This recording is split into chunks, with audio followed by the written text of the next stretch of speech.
नमस्ते बिटिया, हमेशा खुश रहो। A very good morning to you all. Myself, JB Dr. Ravi Jain, Assistant Professor, Department of Practice of Medicine. Today, we will be discussing about cystic fibrosis. Cystic fibrosis is a monogenic disorder. It is an autosomal recessive exocrineopathy affecting multiple epithelial tissues. It is the result of mutations affecting a gene on the long arm of chromosome 7.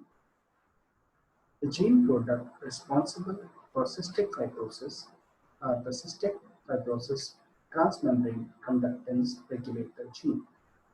In short, it is known as CFTR.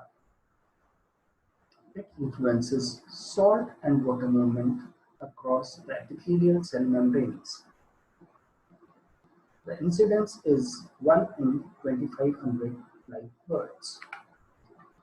Cystic fibrosis is characterized by chronic bacterial infection of the airways leading to bronchiectasis, exocrine pancreatic insufficiency, intestinal dysfunction, abnormal sweat gland function, and urogenital dysfunction. The pathophysiology consists of the genetic defect causes increased sodium and chloride content in sweat and increased resorption of sodium and water from the respiratory epithelium.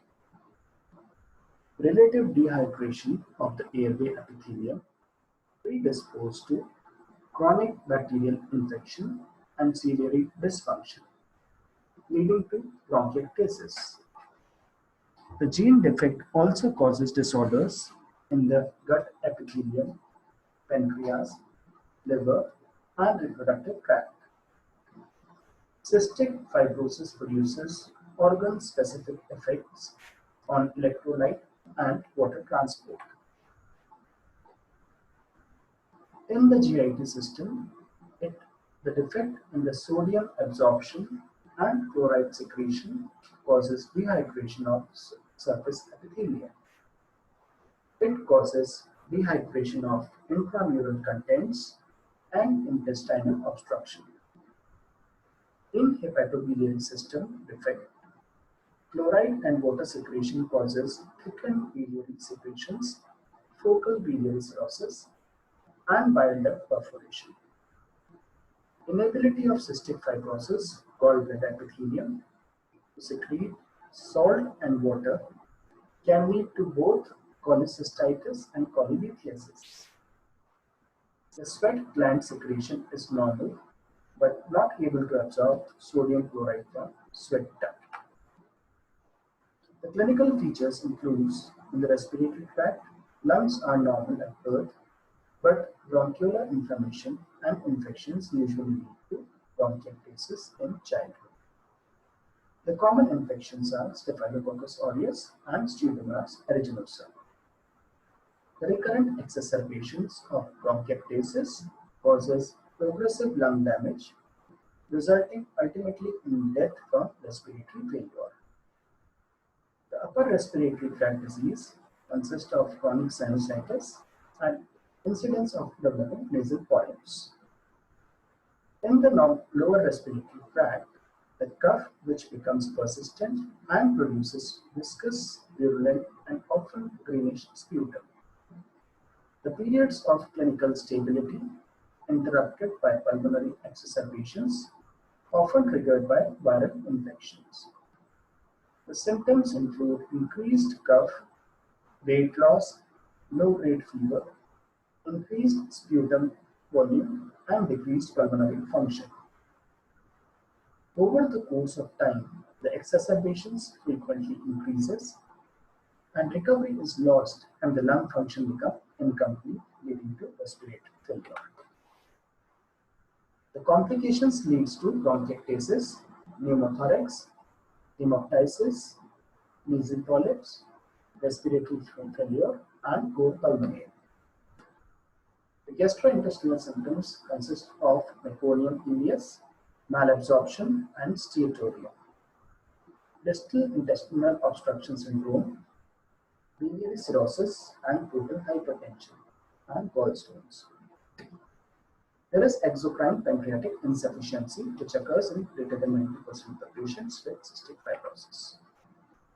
There is insufficiency that leads to deficient pancreatic enzyme secretion and protein and fat malabsorption.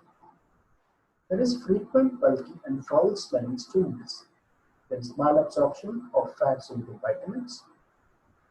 In pancreas can involve beta cells leading to diabetes mellitus. Genitourinary symptoms consist of azoospermia in males due to obliteration of vas deferens due to defective liquid secretion. That occurs in 20% women are infertile due to the complications of cystic fibrosis. Other complication includes diabetes, delayed puberty, male infertility, stress incontinence, psychosocial problems, osteoporosis, and arthropathies. How will you diagnose a case of cystic fibrosis? The diagnosis is commonly made from clinical picture, which consists of bowel obstruction, failure to thrive, steatorrhea, chest symptoms in young children. Diagnosis is supported by sweat electrolyte testing, genotyping, DNA analysis, decreased lung function test, FVC and FEV1, and X-ray hyperinflation of the lungs. The management consists of respiratory complaints and non-respiratory complaints. The management of respiratory complaints consists of the main objective of therapy is to promote clearance of secretions and control of lung infections. The pulmonary secretion clearing techniques include exercise, chest percussion, etc. 95% of the deaths occurs due to the complication of lung infections. Staphylococcus aureus infection, oral antibiotics, intravenous treatments. Pseudomonas infections of nebulized antibiotic therapy, inhaled beta antagonists to control airway contraction, and regular chest physiotherapy. The management of non-respiratory complaints consists of oral pancreatic enzyme supplements, vitamin E and K, insulin for diabetes, gene therapy. Manufactured normal cystic fibrosis gene can be packed within a viral and liposome vector and delivered to the respiratory epithelium to correct the genetic defect. The management of psychosocial problems like counseling for health insurance, career objectives can be done. The homeopathic treatment consists of various medicines like sulfur, arsenic album, arsenic iodine, riboflavin, phosphorus, iodine, silicea, salvinaria, calcarea carb, lycopodium, bryonia, calcarea phos, ammonium, calcarea iode, sepia, nitric acid, and vanillin. Arsenic album. The cough is worse after midnight, worse lying on the back. Expectoration is scanty and throaty. The starting pain through the upper one-third of the right lung, wheezing respiration. Hemoptysis with pain between the shoulders and burning up all over. Ars iode.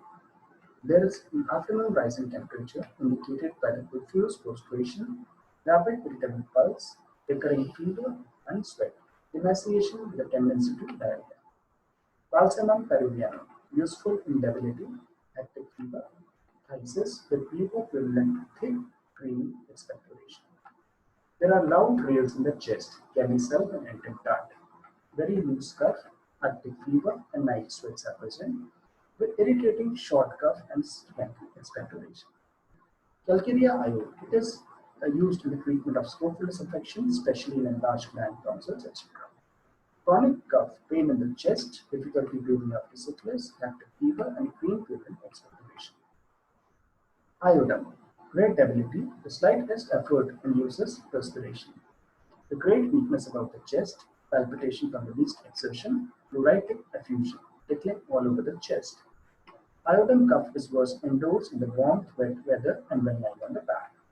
Calisol, hoarse rales, rattling of mucus in the chest, cough worse in the evening and hot atmosphere.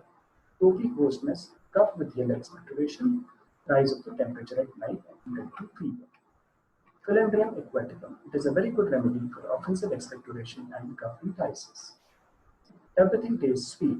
Dyspnea and continuous cough early in the morning. This cough with profuse and frequent expectoration compels the patient to sit up. Phosphorus, whole of the body trembles with cough, sputum, crusty, clear, sulfur, operation and burning sensation in the chest, difficult respiration that wants the windows open. Loose cough was talking, morning, greenish, virulent, sweetish expectoration, much hurting of the mucus. Tuberculina of undoubtable value in the treatment of incipient tuberculosis, especially adapted to the light complexion, narrow-chested subject. The next topic, this was all about cystic fibrosis, and the next topic we will be discussing about pneumonia.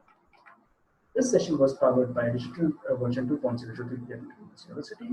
I hope you are satisfied with my digital session. If you have any query, please mention it in the comment section. Thank you very much.